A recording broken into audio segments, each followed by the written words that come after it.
이번 강의에서는 지난 시간에 이어서 라우터 구조를 계속 보도록 하겠습니다. 지난 시간에 라우터 구조 중에 한가운데 있는 스위치 패브릭에 대해서 봤는데, 그 전단에 인풋 포트 쪽 그리고 아웃풋 포트 쪽 그것의 큐잉에 대해서 보도록 하겠습니다.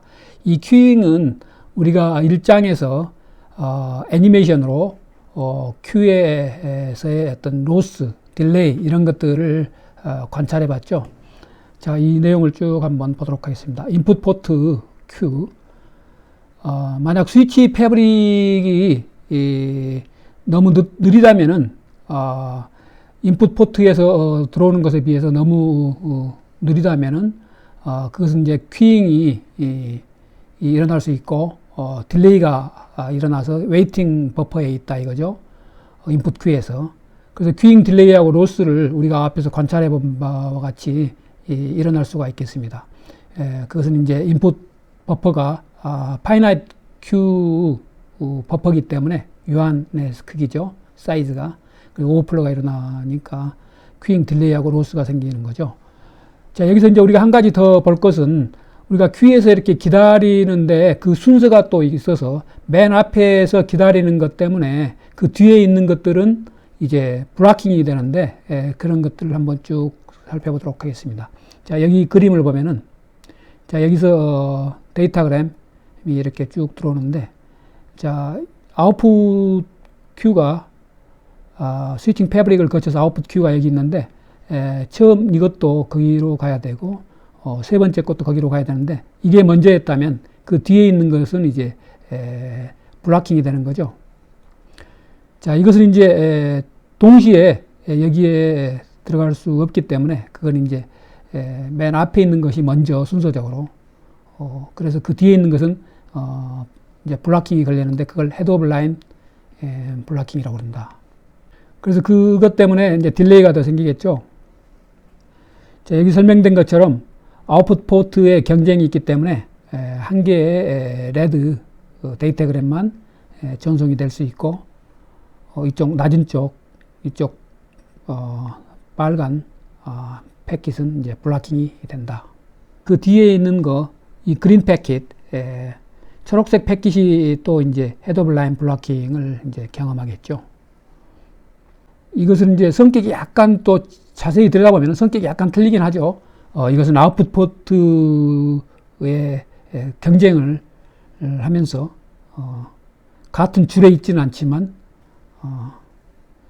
이제 뒤에 있는 놈이 이제 블락킹이 걸리는 경우고, 이것은 같은 줄에 있으면서 앞에 있는 패킷 때문에 뒤에 것이 이제 헤드 오브 라인 블락킹이 걸리는 경우가 되겠습니다.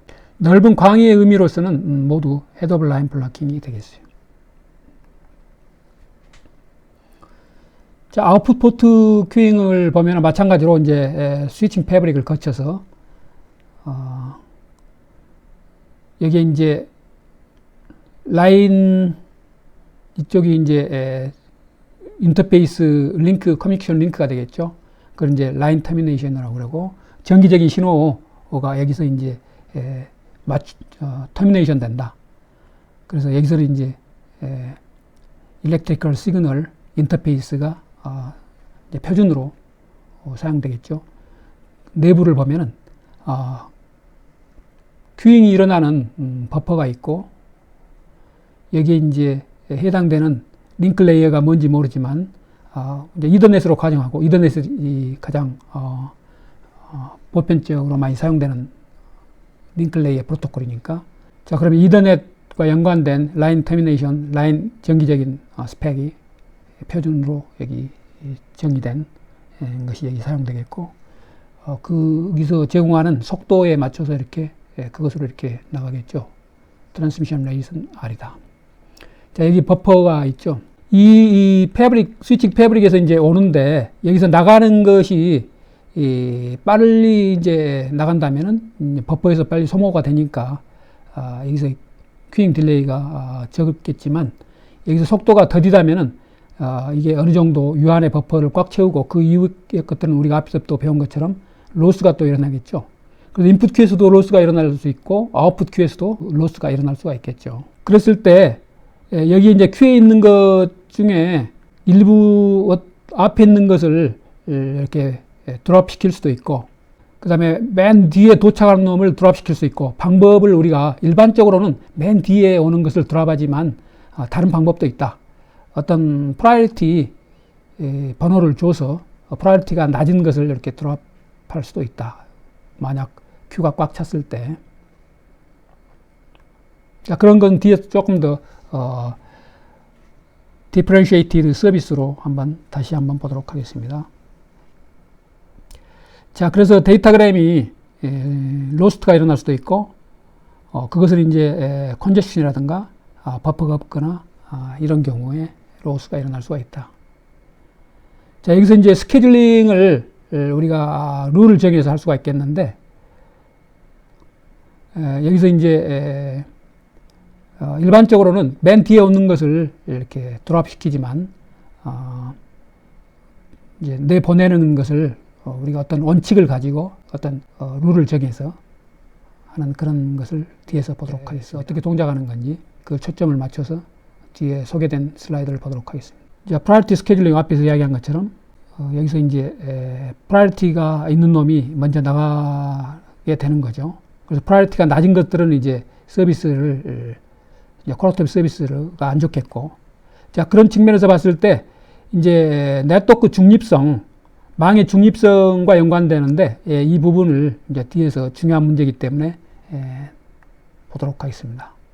이것은 이제 망의 중립성 때문에 굉장히 중요하다. 그래서 어떤 것을 더 프라이어리티를 두고 내보내고, 어떤 것은 퀄리티 오브 서비스가 낮춰지고 프라이어리티가 낮게 하고 하는 것들이 언페어하기 때문에 네트워크 중립성 차원에서 나라에서 어떤 룰을 정해서 하는데 그 내용을 보도록 하겠습니다. 일단 아웃풋 포트 큐잉에 대해서 조금 더 몇 가지 본 다음에, 자, 여기서 이제 버퍼링 되겠죠. 속도가 충분치 못하면. 그래서 아웃풋 포트 버퍼에서도 이렇게 오버플로가 일어날 수도 있고, 여기서 로스가 일어나고 그런다.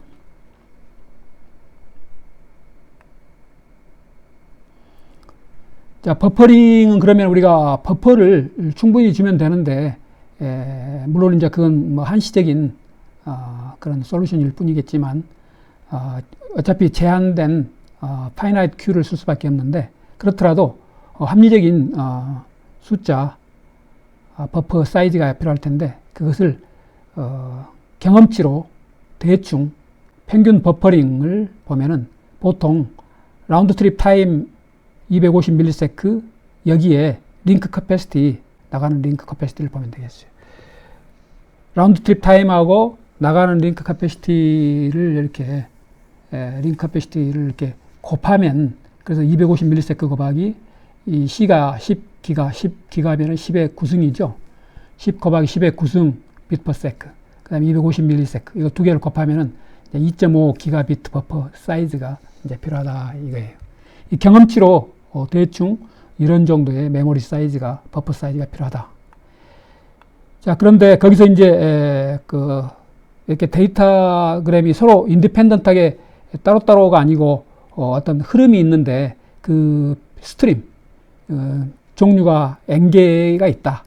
그러면은 거기에 각각을 그룹핑을 해볼 수 있겠는데, 그것들 간에는 서로 어떤 시퀀셜리 순서적으로 들어오기 때문에 나름대로 정렬이 좀 되겠죠, 정리가. 그래서 그걸 루트로 N으로 해서 하면은 이것도 마찬가지 경험치에 의해서 나온 것이기 때문에 참고로만 하기 바랍니다. 이게 1일 경우는 앞에서 소개한 이거고, 만약 그것이 N개의 서로 다른 그룹핑이 되는 플로우가 있다. 그러면 이런 식으로 조금 더 경감되는 버퍼 사이즈가 조금 더 줄어드는 효과를 주겠죠. 이건 이제 참고로 보기 바랍니다. 자, 그런데 이제 버퍼를 우리가 무작정 많이 또 준비해 둘 수는 없다. 그것이 이제 버퍼 사이즈가 길면 우리가 앞에서 배운 것처럼 버퍼에서 큐잉 딜레이가 길어지기 때문에 특히 이제 홈 라우터 같은 경우에 다른 데서 마찬가지지만 쉽게 경험을 해볼 수 있겠는데, 홈 라우터 같은 경우 긴 라운드 트립 타임은 이제 리얼타임 어플리케이션에 또 슬로우한 TCP 리스폰스에 아주 성능이 나쁘게 제공하니까 나쁜 성능을. 그래서 이제 라운드 트립 타임은 일단 긴 것은 안 좋죠. 우리가 앞에서 경험한 또 배운 바에 의하면. 또 우리가 앞에서 그 컨제션 컨트롤이 다 이제 타이머 값이 아웃되고 또 딜레이를 기반으로 하는 컨제션 컨트롤이었기 때문에 어떤 보틀넥 링크에서 우리가 앞에서 배운 것처럼 그것이 이제 어떤 버퍼 사이즈를 넘치면은 오버플로가 일어나고 하기 때문에 로스가 일어나니까 심각해지니까 최대한 그 버퍼를 풀로 이제 사용하되 근접하게, 그렇지만 넘치지는 않게 그 이상 되지는 않도록 해서 유틸라이제이션을 높이면서 그 보틀넥 링크를 활용하는 방법이 되겠습니다. 자, 버퍼 매니지먼트를 이제 보면은 우리가 이제 버퍼를 이제 그 특성을 알았는데, 그렇다면 이 버퍼를 컨트롤할 수 있겠는데, 그것을 이제 몇 가지 방식을 한번 보도록 하겠습니다.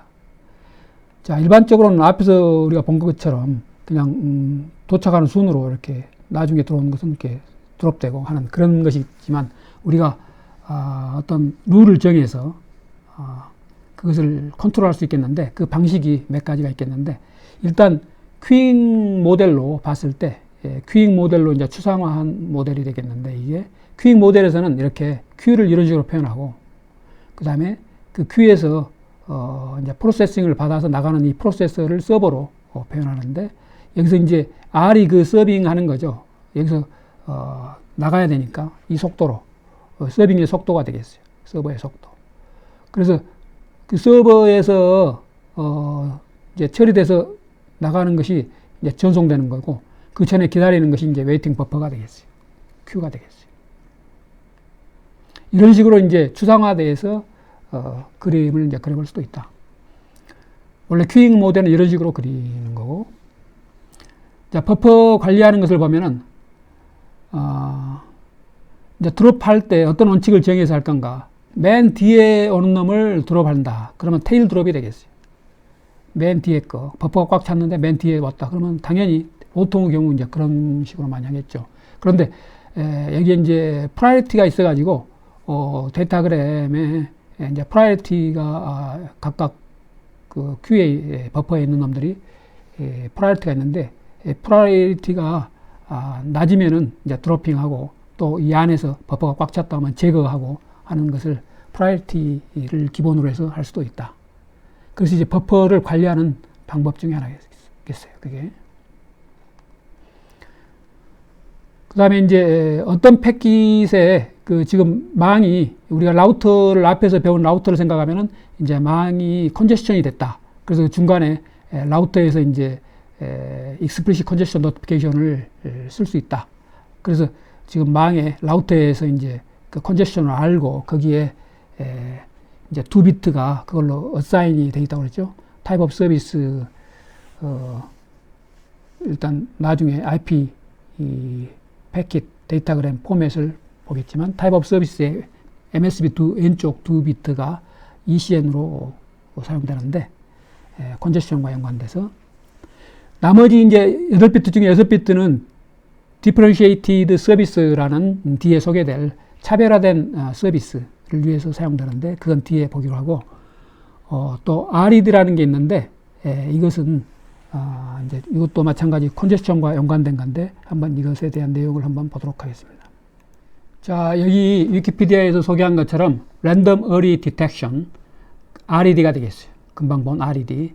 이것을 이제 Random Early Discard 또는 Random Early Drop이라고 할 수도 있겠는데, 이것은 이제 컨제스션을 회피하기 위한 방법으로서 네트워크, 우리 앞에서 본 스케줄링과 연관되는 내용이 되겠어요.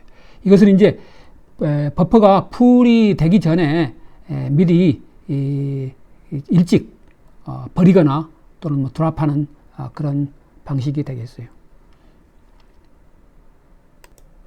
자, 이런 것들이 버퍼 매니지먼트에 연관된 내용이 되겠고, 자, 스케줄링 하는데, 패킷을 스케줄링 하는데, first come, first serve라는 그런 방식을 보도록 하겠습니다. 이것은 이제 단순하게 먼저 들어온 것이 먼저 나가는 것이 되겠죠. 보통 이제 우리가 일상생활에서도 먼저 기다리는 것이 먼저 서빙 받는 많은 경우에 슈퍼마켓이라든가 여러 대형 몰에서 이렇게 계산할 때 또는 어떤 맥도날드라든가 이런 데서 또 식당에서 계산할 때 이런 방식이 대부분이죠. 다른 방식도 있다. 프라이어티가 있어가지고 프라이어티 번호에 따라서 이 프라이어티 번호는 우리가 IP 데이터그램의 타입 오브 서비스 필드의 일부 비트를 프라이어티 비트로 이렇게 사용하면 되겠어요.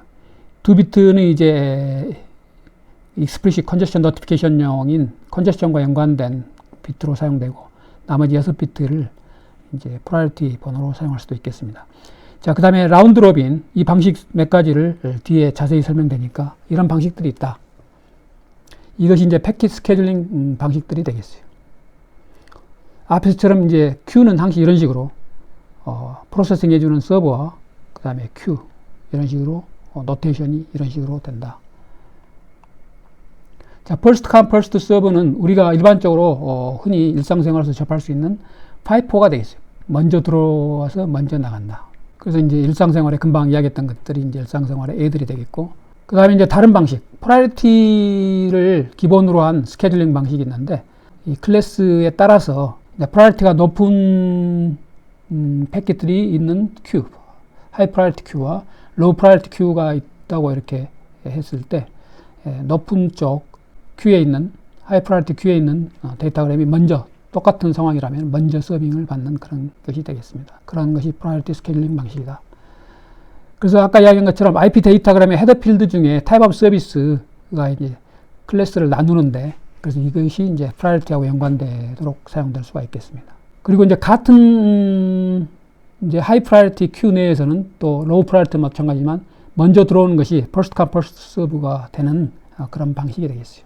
이 둘 사이에는 이제 더 프라이어티가 높은 쪽이, 프라이어티가 또 여러 개의 종류가 있다면 또 제일 높은 쪽이 낮은 쪽보다 먼저 서빙이 된다.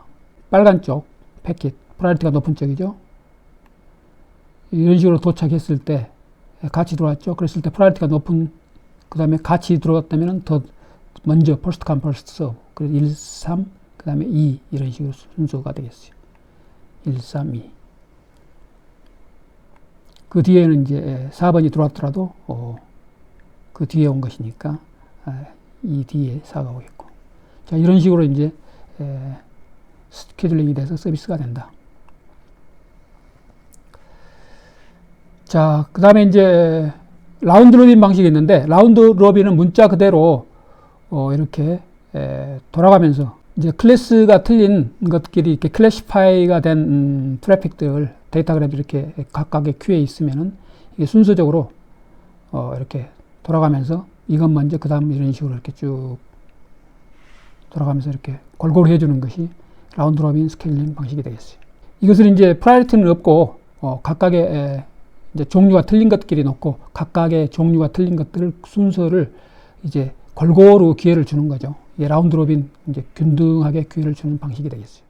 데이터그램 또는 패킷 스케줄링 팔러시의 마지막 방법인 웨이티드 페어 큐잉에 대해서 보도록 하겠습니다.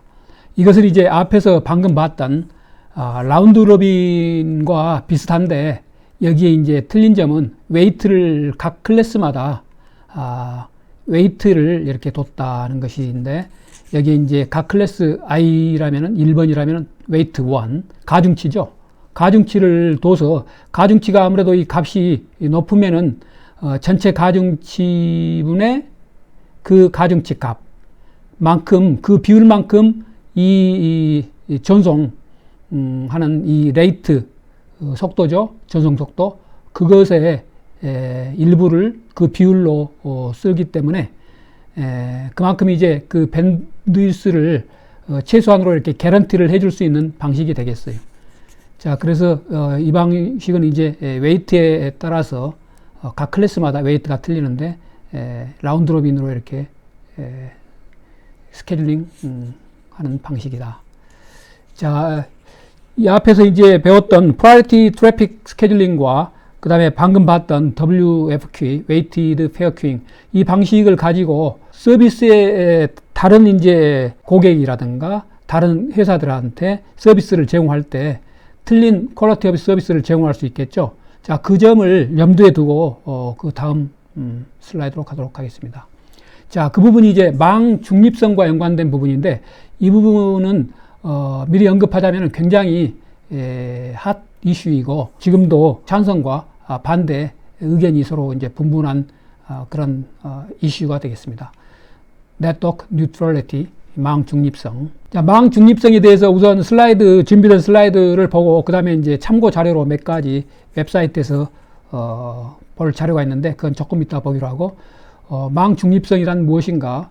기술적으로는 이제 우리가 앞에서 본 것처럼 우리가 패킷 스케줄링이라든가 버퍼 매니지먼트, 금방 또 앞에서 봤던 프라이어리티 트래픽 스케줄링이라든가 그 다음에 이제 웨이티드 페어 큐잉처럼 특별하게 이제 어떤 특별한 트래픽에 퀄리티 오브 서비스를 더 높여서 줄 수도 있고 또 블락킹을 할 수도 있고 그걸 마음대로 이제 기술적으로 할 수 있죠. 그런 메커니즘을 갖고 있는데 그것을 함부로 이제 또 하면 안 되는 것이 모두 동등하게 오픈된 인터넷 서비스를 제공해야 되기 때문에 이 망 중립성 이슈가 나왔는데 그건 이제 과거에 텔레폰 업체들이 이제 인터넷이 이제 기술이 이제 등장을 해서 VoIP라는 다른 기술로 이제 텔레폰 전화 서비스를 할 수 있기 때문에 텔레폰 업체들이 이 VoIP 트래픽을 조금 이제 못 가게 블로킹하고 기존의 전화 서비스에 더 이제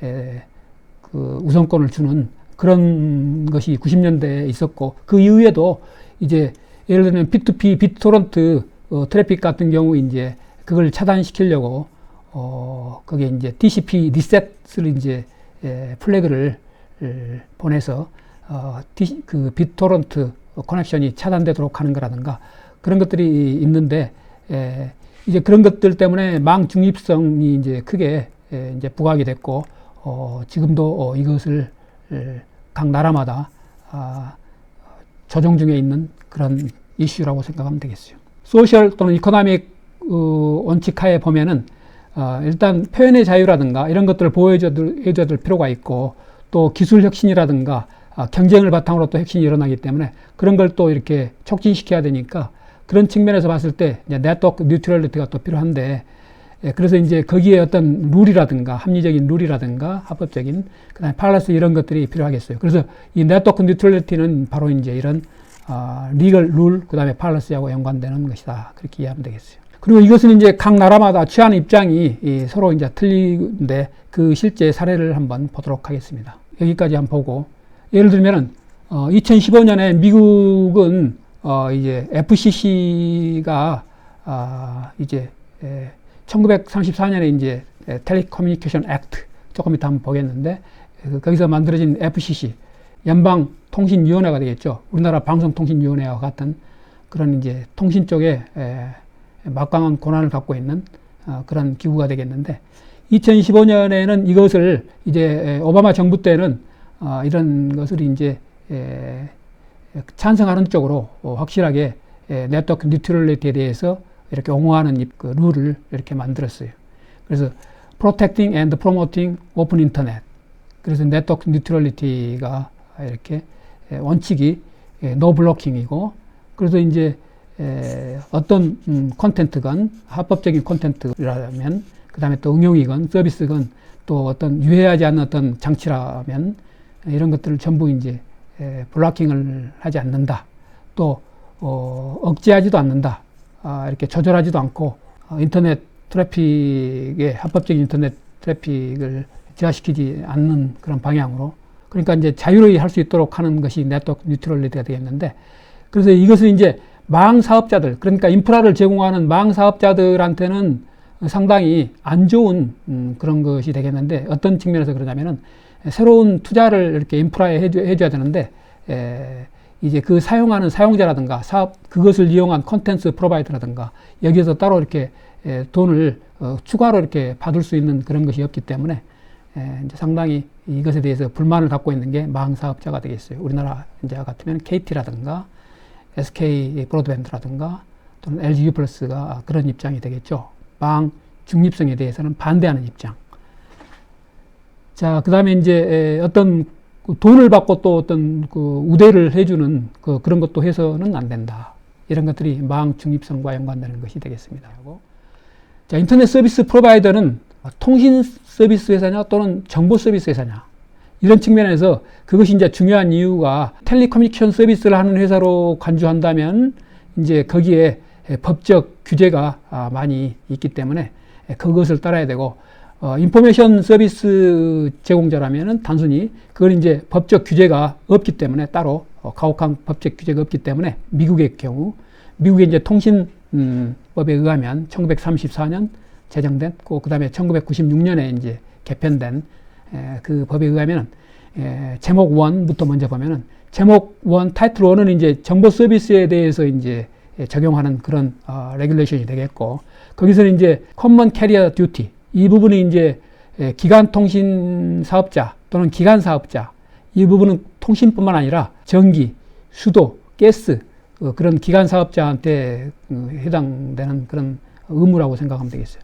거기에 인포메이션 서비스로 간주하면은 이런 의무를 따를 필요 없고 거기에 규제 받을 필요 없고, 그렇지만은 이제 FCC에 이제 그런 권한을 부여해 놨는데 어떤 거냐면은 이제 임시로 나중에라도 이렇게 어떤 그 기능을 수행할 때 필요하다면은 이런 커먼 캐리어 의무를, 그러니까 좀 지켜야 될 의무죠. 네트워크 뉴트럴리티 그런 룰이 있다. 그러면 그걸 지켜야 되는 거예요. 그런데 만약 이런 서비스라고 하면은 이제 안 지키는데, 현재 미국에서는 2018년에 네트워크 뉴트럴리티 그것을 이제 폐지를 했기 때문에 이제 지킬 필요가 없는 상황이 됐어요. 미국은. 우리나라는 현재 지키고 있고, 타이틀 2로 보면은 이제 타이틀 2에는 뭐가 되어 있냐면은 이게 커먼 캐리어 듀티, 그러니까 텔레커뮤니케이션이면은 그런 서비스를 제공하는 사업체로 간주된다면 이제 이런 기관 사업자가 지켜야 될 의무, 그것을 따라야 되겠어요. 거기서 이제 합리적인 가격이라든가, 그러니까 가격 같은 걸 함부로 못 올리는 거죠. 그 다음에 차별적인 서비스라든가 이런 것도 못 하는 거고, 그 다음에 이제 어떤 규정, 규칙에 이제 레귤레이션에 따라야 되고 하는 그런 법 제도 하에서 이제 실행을 해야 되는 것이에요. 그런데 그것에 비하면 인포메이션 서비스는 이제 좀 자유롭죠. 그래서 원하는 과금, 비용을 더 많이 청구할 수도 있고, 콘텐츠 프로바이더들한테, 예를 들면 넷플릭스한테, 그런 뭐 유튜브라든가, 워낙 밴드위스를 앞서 본 것처럼 많이 뭐 30%, 40% 이렇게 차지를 하다 보니까 그런 업체들이 밴드위스를 많이 쓰면서 인프라를 새로 이렇게 더 보강하거나 할 때 추가적인 비용 이런 것들을 이렇게 따로 페이를 지불하지 않기 때문에 그런 것들을 이제 지불하도록 우리나라에서도 넷플릭스에 지불하도록 이렇게 법원에서 결정을 했고, 또 미국에서도 일부 이렇게 지불을 하고 있고 하는데, 만약 네트워크 뉴트럴리티 앞서 본 그것을 지키도록 이렇게 하면은 이제 거기서부터 조금 자유로운 것이 이제 콘텐츠 프로바이더들은 조금 자유롭고 유리한 입장이 되는 거죠. 웹사이트에서 소개된 자료 몇 가지를 보고 마무리 짓도록 하겠습니다. 자, 먼저 앞에서 봤던 1934년 통신법 텔레커뮤니케이션 액트, 미국에서 제정된 그때 이제 대통령은 루스벨트 대통령이었고, 거기서 이제 통신법이 제정됐는데 이제 1996년에 이제 개편을 했고, 그런데 자세한 내용은 개인적으로 이제 혹시 관심 있는 학생 참조해보고, 텔레커뮤니케이션 액트 1996년에 이렇게 조금 개편된 내용이 있고, 그런데 여기서 이제 망의 중립성, 네트워크 뉴트럴리티 이 부분과 관련된 부분을 우리말로 번역을 해서 중요 내용만 보도록 하겠습니다. 인터넷 서비스 공급자 ISP죠. ISP가 인터넷의 모든 데이터를 동일하게 취급하는 원칙인 망 중립성 문제는 1990년대에 발생했고, 핵심 문제 중 하나는 법률과 관련이 있고, ISP를 1934년 통신법에 따라 분류하는 방법 두 가지가 있는데, 아까 봤던 것처럼 타이틀 1 정보 서비스, 타이틀 2로 하면 공통 통신 사업자 서비스, 기간 사업자가 될 수 있습니다. 커먼 캐리어. 이 분류는 어느 쪽에 속하느냐는 이제 앞에서 본 것처럼 우리가 연방통신위원회 FCC에 영향을 미치는데, ISP에 대한 권한, FCC는 이제 그런 권한을 갖게 되는데, FCC는 이제 타이틀 2 일반 통신 사업자로 분리되는 경우 ISP를 규제할 수 있는 이제 굉장한 능력을 그런 규제할 수 있는 권한을 갖지만, 타이틀 1로 분리되는 경우, 그러니까 단순히 인포메이션 서비스로 분리되는 경우는 이제 ISP를 통제할 수 있는 방법이 없다. 그러니까 약간의 방법은 있지만 타이틀 2로 됐을 때 하는 것처럼은 할 수 없다. 다른 건 참고로 2015년 2월 26일 오바마 정부 때 FCC는 타이틀 2 광대역을 공동통신사업자로 제입을 위하여 망 중립성에 이제 찬성 판결을 내렸지만은 2018년 6월 21일 FCC 규칙의 폐지가 발효됐다. 그래서 현재는 미국에서 네트워크 뉴트럴리티 규제는 종료되어 있다. 현재 상황이 되겠습니다. 그 다음에 또 다른 준비된 자료를 보면은 네트워크 뉴트럴리티 이렇게 있으니까 네트워크 뉴트럴리티의 데피니션이 되겠는데, 이런 인터넷 서비스 ISP가 인터넷 커뮤니케이션을 이퀄리, 그 다음에 어떤 차별 없이, 그 다음에 차지를 틀리게 하지 않고, 그러니까 페이를 틀리게 하지 않고, 사용자에 따라서 또는 콘텐츠에 따라서, 웹사이트에 따라서, 플랫폼에 따라서, 어플리케이션에 따라서 이렇게 구별하지 않는다 이거죠. 그 다음에 뭐 장비에 따라서, 그 다음에 소스 주소에 따라서, IP 주소에 따라서, 또는 목적지 주소에 따라서, 또는 뭐 또 커뮤니케이션 방법에 따라서 차별하지 않는다. 또 과금도 틀리게 하지 않는다. 그것이 이제 네트워크 뉴트럴리티에 대한 기본 데피니션이 되겠으니까 참조해보고, 그 다음에 또 우리말로 된 내용, 일부 내용만 보면은 2003년 미국 콜롬비아 로스쿨 팀 우 교수가 통신시장의 규제 원칙으로 제시한 개념이 되겠습니다. 그 다음에 쭉 뭐 논란이 되는 부분 사례들 쭉 많이 있는데, 그건 이제 개별적으로 참조해보고, 우리나라 현재 상황이라든가 이런 것들, 여러분들이 이제 오목으로 있으니까 3페이지 정도로 한번 요약해 보기 바랍니다. 한국, 유럽, 미국 사례를 가지고. 자, 미국 같은 경우, 미국 시간 2017년 7월 12일 도널드 트럼프 정부에서 FCC가 망 중립성 원칙을 폐기하는 결정을 했다. 그래서 공식적으로 이제 2018년 4월 23일 공식적으로 미국에서는 망 중립성, 네트워크 뉴트럴리티가 폐지되었다. 자, 우리나라에서는 이제 그 준수해서 하고 있고, 그런데 이제 그것에 대해서 망 중립성, 포스트 망 중립성 원칙을 입법하겠다고 이제 했기 때문에 다른 당에서, 야당에서, 자, 그런 것이 나중에 또 어떻게 될지는, 또 미국의 상황과 비교해서 어떻게 될지는 나중에 지켜봐야 될 문제가 되겠어요. 다른 것들은 참조해 보기 바랍니다. 또 다른 사항.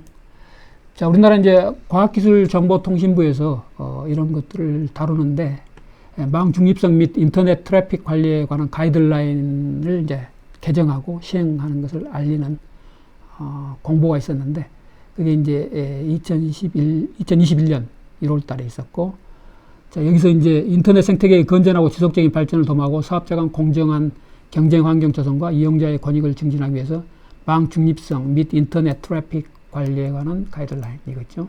그 다음에 통신망의 합리적 관리 이용과 트래픽 관리의 투명성에 관한 기준, 이렇게 PDF 파일로 된 것이 있으니까 참조해 보기 바랍니다. 실제 전체 내용은 보진 않겠지만 이런 식으로 망 중립성 및 인터넷 트래픽 관리에 관한 가이드라인, 여기 총칙이 있고 이렇게, 그 다음에 기본 원칙, 차단 금지라든가 불합리한 차별 금지, 그 다음에 합리적인 트래픽 관리, 그 다음에 특수 서비스도 이렇게 명시해 놨으니까, 자, 특수 서비스는 망 중립성으로 이렇게 사업자들이 특별한 서비스를, 어떤 비용이 발생하는 특별한 서비스를 하고자 했을 때 불리한 면이 있기 때문에, 그런 경우는 이제 의외적으로 이렇게 약간 문호를 개방해 놨다. 반대하는 입장에서는 이제 그것 때문에 또 망 중립성이 이제 그 침범이 되기 때문에 그걸 또 반대하는 것도 있고, 그래서 이제 여기 특수 서비스는 인터넷 접속 서비스의 대체를 통해 뭐뭐에 제시된 망 중립성의 기본 원칙을 회피할 목적으로 제공돼서는 안 된다, 이런 것을 이렇게 못 박아놨어요. 자, 다음 나머지도 참조해보고, 그 다음에 끝으로 이제 통신망의 합리적 관리 이용과 트래픽 관리의 투명성에 관한 기준도 마찬가지로 한번 참조해 보기 바랍니다. 자, 여기에 이제 일반적인 인터넷 접속 서비스에 적용되고 특수 서비스에 대해서는 적용되지 아니한다. 특수 서비스는 이렇게 이제 예외적인 경우죠. 이렇게 서비스를 정의해 놨어요. 그 다음에 여기에 이제 관련된 합리적 트래픽 관리도, 트래픽 관리 합리성 판단 기준도 이렇게 명시를 해놨으니까 참조해 보기 바랍니다. 이번 서브 챕터에서는 인터넷 프로토콜, 그래서 데이터그램 포맷과 어드레싱에 대해서 알아보도록 하겠습니다. 자, 네트워크 레이어, 우리가 지금 배우고 있는 인터넷, 그래서 네트워크 레이어는 가장 중요한 중심에 있는 레이어가 되겠어요. 자, 이 네트워크 레이어는 호스트에도 라우터에도 이 네트워크 레이어의 기능들이 들어있죠. 라우터냐 또는 뭐 단순히 컴퓨터 호스트냐에 따라서 약간 사용하는 프로토콜의 빈도수라든가 사용하는 것은 차이가 있겠지만, 자, 네트워크 레이어를 보고 있는데 여기에 이제 우리 포워딩 테이블을 라우팅할 때 포워딩 테이블을 이렇게 업데이트 해주는 것이 이제 여기에 들어있죠. 그래서 그것과 연관된 알고리즘이 패스 실렉션 알고리즘이 되겠는데, 이것이 이제 라우팅 프로토콜로 OSPF라든가 BGP 이런 프로토콜에 그런 것들이 이제 구현이 되어 있겠고, 우리가 전통적인 라우터라면 이제 이런 프로토콜들을 써서 포워딩 테이블 업데이트 하겠습니다. 그리고 이제 새로운 소프트웨어 디파인 네트워크라면 소프트웨어 디파인 네트워크 컨트롤러, 여기에서 이제 이 포워딩 테이블 업데이트 하겠습니다. 이제 이것은 이제 IP 프로토콜 공통적인 것이 되겠는데, 이것에 관련된 포맷과 어드레싱 스킴, 그리고 이제 패킷 핸들링하는 그런 관례, 이런 것들을 보도록 하겠습니다. 그 다음에 이제 여기에 또 인터넷 컨트롤 메시지 프로토콜이라는 것이 이 네트워크 레이어에 있는데, 우리가 이제 핑 또는 트레이스 RT에서도 트레이스 루트 앞에서 쓴 커맨드들을 생각하면 되겠는데, 거기에서 이제 이 ICMP 프로토콜이 내부적으로는 쓰였는데, 이런 것들을 배우도록 하겠습니다. 여기서 이제 에러 레포팅이라든가 라우터의 어떤 시그널을 보내는 시그널링이라든가 이런 것들을 ICMP 프로토콜이 한다. 자, IP 데이터그램 포맷을 먼저 보면은, 자, 이 부분이 이제 32비트, 4바이트가 되겠죠. 자, 거기에 4비트가, MSB 쪽 4비트가 버전 넘버로 쓰이고, 그 다음에 또 그 다음 4비트가 헤더 랭스, 헤더 부분 이 랭스를 몇 줄인가, 이게 한 줄, 두 줄, 셋, 넷, 다섯, 이것이 기본이 되겠는데, 5이면 5줄이니까 0101이 되겠죠. 옵셔널한 것은 잘 쓰진 않지만, 포맷에 디파인이 되어 있으니까, 그 부분을 또 표현할 수도 있겠죠. 그 다음에 이제 타입 오브 서비스는 8비트로 되어 있는데, 앞에서 우리가 배운 것처럼, 그 중에 이제 왼쪽에 2비트는, 컨제스천과 연관된 ECN, Explicit Congestion Notification용으로 쓰이고, 그 다음에 6비트는 Differentiated Service를 위해서, 쓰인다. 클래스를 서로 이제 구분하는데. 그 다음에 랭스 필드는 이제 16비트인데, 64K 바이트, 그러니까 65535바이트까지 표현할 수 있겠죠. 그것은 이제 이 헤더, 옵셔널한 헤더 플러스, 이 부분 헤더 플러스 데이터까지 다 해서 표현할 수 있는 랭스가 되겠어요. 바이트가 되겠고, 단위는. 그 다음에 이제 16비트 ID, 이 데이터그램이 각각 ID가 있는데, 그것은 나중에 어떻게 조각이 났을 때 그 같은 ID인 것들은 한꺼번에 리어셈블 할 수 있도록 사용하는 ID가 있고, 또 플래그 비트가 있고, 그 다음에 프래그먼트 옵셋, 이것은 이제 조각을 냈을 때 그 조각의 순서를 맞추기 위해서 앞에서부터 이제 옵셋 번호가 있겠죠. 그것을 가지고 조각을 맞추는 리어셈블리 할 때 사용하는 것이 되겠습니다. 뒤에 이제 자세히 배울 테니까 그때 보기로 하고. 그 다음에 타임 투 리브, 이것을 이제 이 데이터그램이 라우터를 통과할 때마다 원래 이제 주어진 값, 이것은 이제 8비트니까 맥시멈 255가 되겠지만, 통과할 때마다, 라우터 통과할 때마다 일씩 감소해서 0이 되면은 그 라우터에서 이 값이 0이 됐다 하면은 그걸 버려버리는, 그래서 그 시간 동안 이제 사는 그래서 이제 time to live라고 표현한 필드가 되겠어요. 이것은 이제 8비트가 쓰이는데 upper layer, 이 데이터그램이 3층인데 4층에서 처리할, 이것을 데이터그램을 받아서 처리할 프로토콜을 표현하는 그런 비트 필드가 되겠어요. 그 다음에 이제 헤더 체크섬은 우리가 앞에서 DCP에서도 사용한 것처럼 16비트씩 이렇게 이제 합해서 그 체크섬 결과를 넣어서 보내면은 받은 쪽에서도 같이 계산을 해보고 또 받은 것과 비교를 해서 같으면은 헤더 체크섬이 같으면은 이제 에러가 없는 걸로 간주하고 틀리면은 에러가 있기 때문에 그 데이터그램은 이제 버리는 거죠. 그 재전송을 해줘야겠죠. 그 다음에 이제 4바이트, 그러니까 30비트 소스 IP 주소와 목적지 IP 주소가 있겠고, 이제 옵셔널한 부분, 이 부분은 이제 처음에 이 IP 데이터그램 포맷을 설계할 때 그것이 이제 필요하겠다 싶어서 넣었는데 실제로는 별로 사용되지 않는 것들까지 포함이 되어 있습니다. 그래서 전체를 쭉 설명하는 것까지 포함해서 보면은 자 이렇게 금방 설명했던 거 타입 오브 서비스의 왼쪽 MSB 2비트는 ECN, 그 다음에 6비트는 Differentiated 서비스를 위한 비트로 사용되고, 그 다음에 오버헤드를 봤을 때 오버헤드는 이제 실제 페일로드 데이터를 빼고 이제 이런 우리 편지 같으면 겉봉투죠. 그게 이제 오버헤드가 되겠는데 TCP에서 최소 20바이트가 필요하고 IP에서도 20바이트가 필요하고 주로 이제 그렇게 사용되는 거죠. 옵셔널한 것을 쓰지 않을 경우. 그래서 40바이트가 오버헤드가 되겠어요. 이 속에 이제 TCP 헤더가 있겠죠. 그 다음에 이제 애플리케이션 레이어에서 발생한 그 데이터, 애플리케이션 데이터도 여기 있고. 그래서 여기 20바이트 옵셔널한 걸 빼고 했을 때 20바이트, 20바이트. 그래서 40바이트가 옵셔널한 오버헤드가 되겠고, 자, 애플리케이션에서 또 추가적으로 또 들어간 오버헤드가 있다면 그것이 이제 오버헤드가 되겠습니다. 그래서 일단 TCP하고 IP만 고려했을 때 옵셔널한 거 뺐을 때 40바이트가 오버헤드가 되겠어요. 자, 옵셔널한 것 여기에 들어갈 수 있는 게 타임스탬프라든가 어떤 루트를 통해서 이게 전달이 된 건지 그것을 표현하고자 할 때 여기에 집어넣을 수가 있겠는데 실제 이런 부분은 처음에 설계할 때 고려를 했는데 실제로는 거의 사용되지 않는 필드들이 되겠어요. 자, 옵셔널 필드는 그래서 일단 여러분들이 와이어샥으로 볼 때 관찰하겠지만 이 부분은 사용되지 않고 주로 20바이트 기본 헤더만 사용된다. 그렇게 이해하면 되겠어요.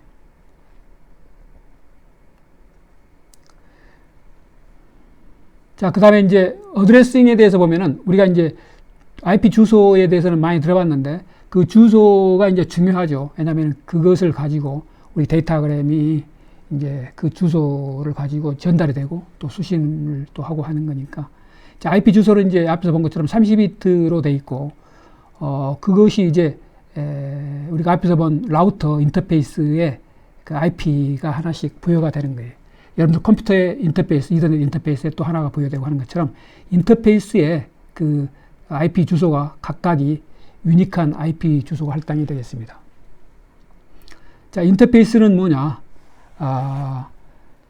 여기서 이제 보면은 이 라우터의 이제 심볼이 되겠는데 이 라우터 인터페이스가 여기 3개 있다고 가정했을 때 거기에 각각의 IP 주소가 이렇게 부여가 된다. 자, 라우터는 그래서 통상적으로 여러 개의 IP 주소를 갖고 인터페이스를 갖고 있고 그 각각이 또 IP 주소를 갖기 때문에 여러 개의 IP 주소가 또 할당이 된다. 일반적으로 여러분들이 쓰는 컴퓨터는 이제 한 개나 또는 뭐 필요하면 더 와이파이 망용 또 이더넷 유선용 이렇게 쓸 수 있겠는데 한 개 또는 그 이상 2개 이 정도 IP 주소가 이제 필요하겠죠. 그래서 그게 인터페이스가 있는데 그 인터페이스에서 이제 IP가 사용되기 때문에 IP 주소가 부여가 된다. 자, IP 주소를 이제 부여할 때 그 IP 주소를 이제 표현하는 방법이 되겠는데 이렇게 십진법으로 표현한다. 도티드 데시말 노테이션을 쓴다. 그래서 이렇게 8비트, 8비트, 8비트, 4바이트니까 그 각각의 한 바이트씩 그 구분을 이제 도트로 해서 한꺼번에 붙어 있을 때보다 쉽게 이 숫자를 이렇게 파악할 수 있도록 도트를 중간에 넣는다.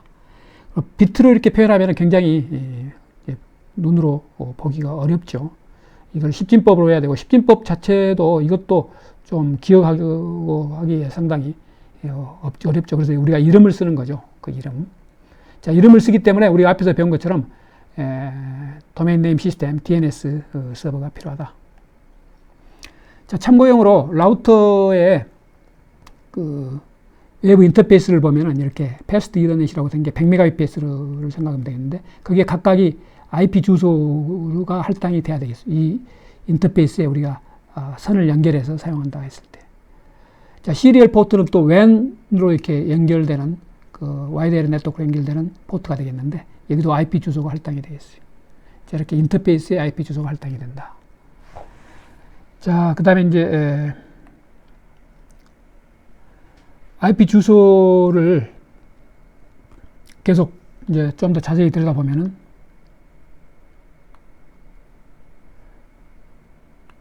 그러면 어떻게 인터페이스들이 실제로 이렇게 연결되는가? 그건 이제 우리가 그 인터페이스들과 연관된 것들은 이제 챕터 6, 그 다음에 챕터 7, 와이어리스는 챕터 7 이렇게 관련이 되겠는데, 이더넷 스위치를 통해서, 이더넷 스위치는 또 이렇게 라우터에 연결되고, 이 라우터 심볼이 되겠고, 비슷하지만 이건 이더넷 심볼이 되겠어요. 이더넷과 이더넷 스위치가 되겠는데, 이더넷 스위치를 간단히 한번 보면은, 자, 이것이 이더넷 스위치, 다양한 이더넷 스위치들이 되겠어요. 종류가 굉장히 많죠. 많은 업체들, 벤더들이 이 이더넷 스위치를 팔고 있죠. 국내에도 많은 이더넷 제조업체들이 있고. 자, 이더넷 스위치는 이렇게 라우터보다는 이렇게 포트, 이더넷 포트들이 굉장히 많이 있죠. 자, 이게 이더넷 스위치가 되겠어요. 자, 이더넷 스위치를 금방 봤었는데, IP 주소를 할당받은 이 인터페이스가 있는데, 그걸 어떻게 서로 연결할 건가는, 이제 이게 와이어드냐 또는 와이어리스냐에 따라서 차이가 있겠죠. 자, 이렇게 유선 이더넷 케이블을 이렇게 연결하는 이런 와이어드 이더넷 인터페이스가 와이어드 이더넷 인터페이스가 되겠고, 그 다음에 이런 그 무선 인터넷 공유를 생각하면 되겠는데, 무선 인터넷 공유기 와이파이 베이스 스테이션에 연결할 때 이렇게 무선으로 이렇게 연결이 되겠죠. 그렇지만 이 베이스 스테이션, 이 와이파이 베이스 스테이션은, 무선 인터넷 공유기는 한 포트는 이렇게, 물론 이 부분도 무선으로 할 수 있지만 일반적으로 케이블 모뎀 또는 뭐 ADSL 모뎀을 통해서 이렇게 연결되겠죠. 자, 다양한 컴퓨테이션이 있을 수 있으니까 일단 현재 여기 소개된 정도 내용만 간단히 보고 가겠습니다. 자, 그래서 여기서 스위치가 있었는데, 스위치는 이렇게 빼버렸는데, 그 스위치는 트랜스페런트하기 때문에 투명하다고 생각하면 되겠어요. 지금 단계에서는 이건 이제 6장에서 자세히 배울 건데, 지금 단계에서는 이것은 신경 쓰지 말고, 스위치는 이건 트랜스페런트하기 때문에 주로 라우터만 신경을 쓰면 되겠어요. 서브넷 개념에 대해서 볼 텐데, 무엇이 서브넷인가? 서브는 이제 부분이죠. 일부 부분, 망 전체, 이걸 전체로 봤을 때 일부 부분망이라고 생각하면 되겠는데, 그것은 이제 다른 특징으로 봤을 때 그 인터페이스를 통해서 서로 피지컬리 서로 연결되어 있다고 생각할 수 있는 그런 망이 되겠어요. 자, 그것은 이제 스위치가 있는데, 스위치에 같이 이렇게 붙어 있는 그런 것들이 하나의 서브넷 속에 있다, 그렇게 이해하면 되겠어요. 다른 이야기를 가지고 설명을 한다면, 다른 식으로 라우터가 없이, 라우터 부분을 떼어내고 분리된 이것이 하나의 섬이라고 생각할 수 있겠는데, 그것이 서브넷이다. 이쪽도 마찬가지. 이 라우터에 연결된 인터페이스 이 선, 이 부분을 빼고 이 부분, 이쪽도 마찬가지. 이 부분이 각각이 틀린 서브넷들이 되겠죠. 자, 그래서 금방 본 서브넷을 이제 알아보려면 그 라우터를 빼고 봤을 때 각각의 분리된 이것들이 각각의 서브넷이고, 우리가 섬이다, 섬이다, 이렇게 유사한 예로서 생각하면 되겠어요. 자, 그 서브넷은 공통의 서브넷 주소를 갖고 있다. 그 공통의 서브넷 주소는 이 IP 주소 32비트 중에 일부, 앞에서부터 일부, 이 같으면 슬래시 24면 24비트, 32비트 중에 24비트가 네트워크용 서브넷 주소용으로 사용된다. 그럼 32비트 중에 나머지 32에서 24 빼면 8비트가 있는데 그 8비트가 바로 호스트를 구별하는 호스트 아이디로 쓴다. 그래서 24항 부분은 이게 24비트가 네트워크 아이디로 쓰이고 그 다음에 서브넷 아이디, 그 다음에 나머지 8비트는 호스트 아이디로 쓰인다. 그것에 대해서 자세히 보도록 하겠습니다. 자, 여기서 서브넷 매스크 슬래시 24로 표현했는데, 자, 이것은 우리가 통상적으로 여러분들 PC 세팅할 때, 24, 슬래시 24가 있는데, 이 부분은, 24비트니까, 3바이트죠. 3바이트니까, 이걸 10진법으로 표현하면 255.255.255.0. 그것이 바로 서브넷 다른 표기 방법이 되겠어요. 자, 이게 서브넷이 틀리죠. 주소가. 이건 223.1.3.0 슬래시 24. 이 부분이 틀리죠. 3. 여기서는 1, 이 부분. 여기까지가 이제 서브넷 주소로 쓰이고, 그 뒷부분은 호스트 아이디로 쓰인다. 호스트 아이디는 다 0으로 이렇게 뒀죠. 나머지 8비트는. 네트워크를 구별할 때 쓰는 네트워크 아이디로 할 때는, 이 부분을 호스트 아이디에 비해서 다 0으로 한다. 그 뒤에서 또 자세히 설명할 테니까 그때 보도록 하고, 일단 슬래시 24 3바이트를 서브넷용 아이디로 쓴다. 그렇게 이해하면 되겠어요. 자, 그러면 여기서 이제 예제가 있는데, 여기서 서브넷이 몇 개가 있는가? 서브넷이, 여기 서브넷이, 이게 하나의 서브넷이 되겠고, 아까 이야기한 것처럼 라우터에 그 인터페이스를 이렇게 떼어내고, 거기서 떼어내고 분리하면은 각각이 하나의 서브넷이 되겠어요. 이것도 별도에. 파랗게 이렇게 쉐이딩 된 부분이 전부 서브넷이 되겠어요. 그래서 서브넷이 전부 하나, 둘, 셋, 넷, 다섯, 6개의 서브넷이 있겠어요.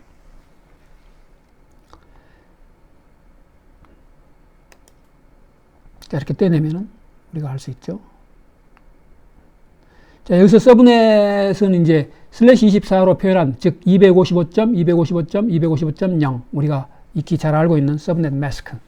자, 그것을 다른 표기법으로 이렇게 슬래시 24로 표현한다. 그 말은 30비트 중에 24비트가 서브넷용으로 쓰인다. 자, 여기까지. 자, 여기 30비트가 있다면 이 중에 이것만, 나머지도 마찬가지. 그래서 이것은 223.1.1이 서브넷 아이디가 되겠고, 이건 1.7, 이건 1.3. 다 틀리죠? 이제 틀려야 유니크하게 이렇게 그 망을 찾아갈 수 있는 거니까.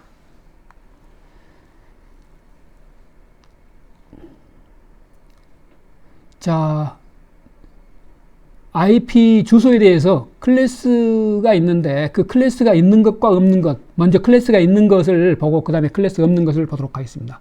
이 부분은 시스코에 있는 교재에서 가져온 슬라이드가 되겠는데, 자, 여기서 클래스가 A, B, C, D, E가 있겠어요. 그 중에 여러분들은 A, B, C에 대해서 자세히 들여다보면 되겠어요. 자, 참고로 D는 멀티캐스팅용으로 사용되고, 그 다음에 E는 이제 실험용으로, 리서치용으로 이렇게 리저브가 되어 있는 것이기 때문에 이 두 개는 이제 무시하고 D하고 E는 A, B, C에 포커싱해서 보면 되겠어요. 자, 클래스 A는 A반이 되겠죠. IP 주소의 A반. A반은 32비트 중에 첫 번째 바이트인 8비트를 네트워크 아이디로 쓰고, 나머지 이제 32비트 중에 8비트 빼면 24비트가 되겠죠. 그건 호스트 아이디로 쓰는 거예요. 그리고 호스트 아이디의 개수가 2의 24승이 되겠고, 네트워크는 2의 8승 정도 가지수가 이제 나오겠죠. 그것에 비하면 클래스 B는 네트워크 아이디용으로는 이제 2바이트, 이제 나머지 2바이트는 또 호스트 아이디를 쓰고, 클래스 C, 우리가 일반적으로 학교라든가 회사에서 많이 쓰는 클래스 C는 네트워크가 이렇게 3바이트가 쓰이고, 그래서 2의 24승 종류의 네트워크가 있고, 그 중에 하나의 네트워크에서 이제 우리가 호스트들을 이제 그 1바이트, 그래서 이제 255가지인데 나중에 2바이트, 2개를 빼면 254개의 컴퓨터들을 붙일 수 있는 그런 아이디가 나오는 거예요. 그 자세한 건 또 뒤에 보기로 할 텐데, 자, 이 정도만 알고 나머지 D하고 E는 그냥 참고로, 이건 멀티캐스팅용이다. 이건 실험용이다. 리서치용이다. 그렇게 이해하면 되겠어요. 자, 그러면은 IP 버전 4의 어드레싱에 대해서 클래스가 있는 거 먼저 보고, 클래스 없는 건 뒤에 한다고 했죠. 자, 클래스 A인 것. 자, 네트워크가 2에 아까 8비트인데, 실제는 7비트를 쓰기 때문에 126, 2의 7성. 거기서 이제 클래스 A를 표현하기 위해서 맨 앞에 있는 MSB를 0으로 하기 때문에 여기서 조금 이제 전체 8비트 다 쓰는 게 아니고, 그래서 0부터 127까지. 그 다음에 클래스 B는 10, MSB를 10, 그 다음에 C는 110 이렇게 하기 때문에 표현할 수 있는 것을 10진법으로 바꿨을 때 이제 0부터 127, 클래스 B는 10이니까 이게 128이니까 128부터 이렇게. 이건 128 더하기 이제 여기가 8비트의 맨 왼쪽 MSB니까 128에다가 64 더하면 192부터 이 범위가 이렇게 되겠죠. 이게 클래스 C가 되겠어요. 네트워크용으로 사용되는 게 8비트인데 8비트가 다 쓰이는 게 아니고 0은 맨 첫 번째 건 픽스가 되어 있기 때문에 7비트를 가지고 이렇게 표현할 수가 있겠어요. 이건 16비트, 2비트는 이걸로 픽스되어 있고, 이건 24비트. 자, 클래스 D는 참고로 보고. 자, 그래서 클래스 A, B, C에 따라서 네트워크 수가, 이건 126까지, 이건 B는 16,384개의 네트워크, C 클래스는 이렇게 200만 개 이상. 그리고 각각의 망이 이런 호스트들을 이렇게 수용할 수 있죠. 그 망 속에 254개. 자, 8비트면 256인데 왜 254냐? 그건 이제 0 뒤에 나오겠는데, 모든 8비트가 0000이거나 1111이거나 한 것은 빼고, 두 개를 빼고 있기 때문에 254개의 컴퓨터들한테 유니크하게 하나씩 번호를 부여할 수 있는 아이디가 되겠어요. 이것도 마찬가지. 이것도 마찬가지. 자, 리저브된 IP 어드레스를 금방 설명했던 내용인데, 32비트 중에 이제 B 클래스가 되겠는데, 네트워크용으로 8비트, 16비트를 쓰고, 호스트용으로 8비트 썼다. 그랬을 때, 이게 모든 호스트가 0000일 때, 바이트로 전체를 따졌을 때는 0으로 치고, 이것도 10진법으로 했을 때, 비트로는 0000이지만, 255, 10진법으로 바꿨을 때 255. 이것은 이제 브로드캐스팅용으로 사용되고, 모두 원이면은, 호스트 값이 모두 원이면은 그 브로드캐스팅용으로 쓰기 때문에 어떤 특별한 컴퓨터한테 아이디로 이렇게 부여할 수가 없겠죠. 이건 리저브가 이렇게 돼 있기 때문에. 그래서, 리저브된, 예약된 IP 주소다. 0000은 네트워크를 구별하는 네트워크용, 네트워크 어드레스용으로. 자, 그래서 2비트를 뺀 거예요. 자, 금방 그 설명한 내용이 되겠어요. 지금 보고 있는 건 시스코의 교재인데, 참고가 되니까, 여기다 집어넣어서 설명하고 있습니다. 자, 그 다음에 이제 사설 IP 주소. 우리가 일반적으로 전 세계 유니크한 것은 퍼블릭 IP 주소로 보는데, 상대적으로 사설 IP 주소는 전 세계 유니크하지 않고 그 해당되는 망 내에서만 유니크하면은 다른 망에서 똑같은 IP 주소를 쓰더라도 문제가 안 되는 그런 사설 IP 주소를 보면은 이걸 표준으로 정해놨어요. 자, 클래스 A는 10.0.0. 여기부터 이런 범위. 이건 이제 여러분들이 외우기 바랍니다. 이렇게 주입식으로 외우면 안 되는데, 이 부분은 여러분들이 외워야 될 부분이 되겠어요. 왜냐하면은 실제 사설 IP 주소를 이런 식으로 쓰고 있고, 여러분들이 많이 접하는 이런 192.168.0.0부터 이런 것들은 다 사설 IP 주소로 쓰고 있기 때문에. 자, 표준으로 정한 이 표준 번호는 여러분들 알 필요는 없겠지만, 리퀘스트 포 코멘트 1918 여기 이 어드레스 범위는 표준으로 정한 사설 IP 주소가 되겠어요. Private IP address.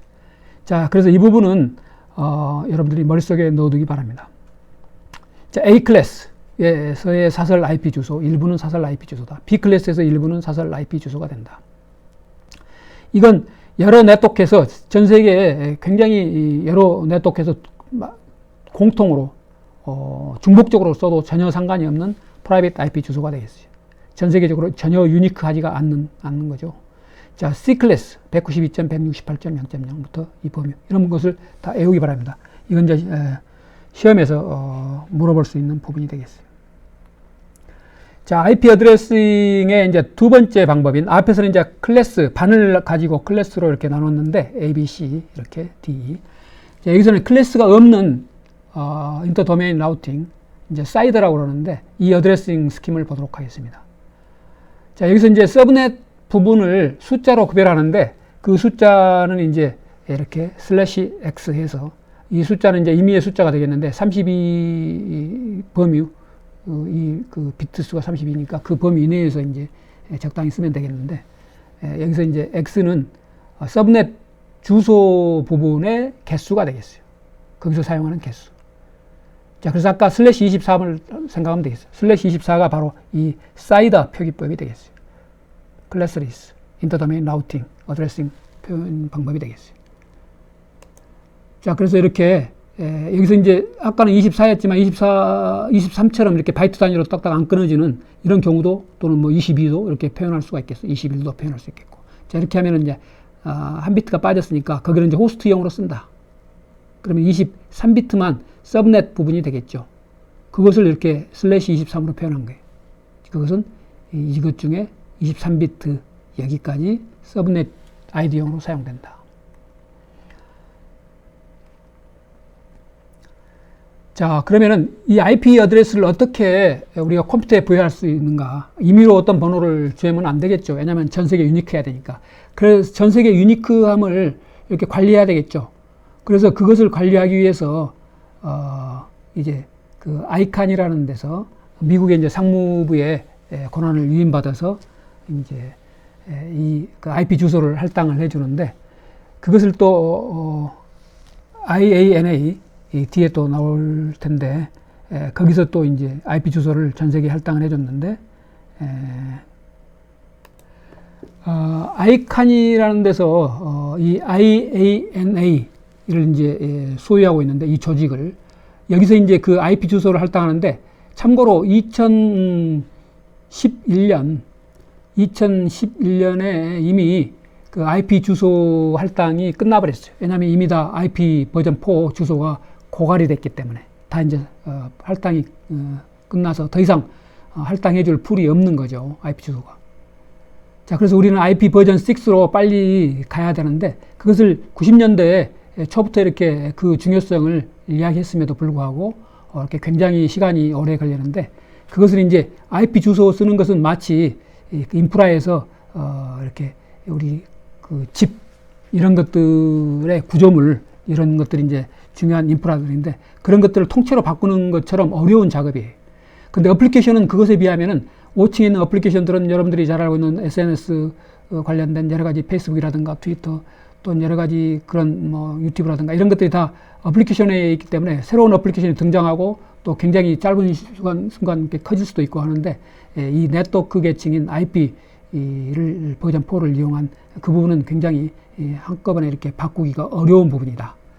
자, IANA 여기 설명하러 왔기 때문에 IANA를 보면은, 자, 이렇게 그 IP 주소, 그 다음에 나중에 배울 Autonomous System AS라고 하는데 그 번호 부여하는 거, 그 다음에 루트 존 매니지먼트 하는 거, 뭐 이런 것들을 이 IANA가 이렇게 관여하고 있다. 그 정도만 이해하면 되겠어요. 이것은 인터넷 어사인드 넘버스 어소리티다. 자, 그래서 여기서 물어보는 질문이, 어떻게 IP 주소를 이렇게 네트워크 부분과 호스트 부분은 이제 자기가 할당받은 서브넷 주소가 있다면 그 밑에 이제 자기 할당하면 되겠죠. 우리 학교라면 학교에 할당된 네트워크 IP 주소가 있을 거고, 그럼 그 네트워크 IP 주소는 누구한테 할당받느냐? 그건 인터넷 서비스 프로바이더한테 받고, 그럼 그 ISP는 누구한테 받느냐? 그 위에 있는 이제 각 지역 아시아 퍼시픽이라든가, 또는 국내에 있는 뭐 인터넷 진흥원이라든가, 또는 그 위에 상위에 있는 또 그 IANA에서 할당받은 것들을 이렇게 그 밑에서 또 이렇게 할당받아서 사용한다. 근데 이미 그 주소 IP 버전 4 주소 할당은 이제 고갈이 됐기 때문에 앞에서 본 그런 사설 IP 주소를 가지고 우리가 굉장히 많은 디바이스들을 연결해서 이제 사용할 때 사설 IP 주소를 사용한다. 그 뒤에 자세히 배우도록 하겠습니다.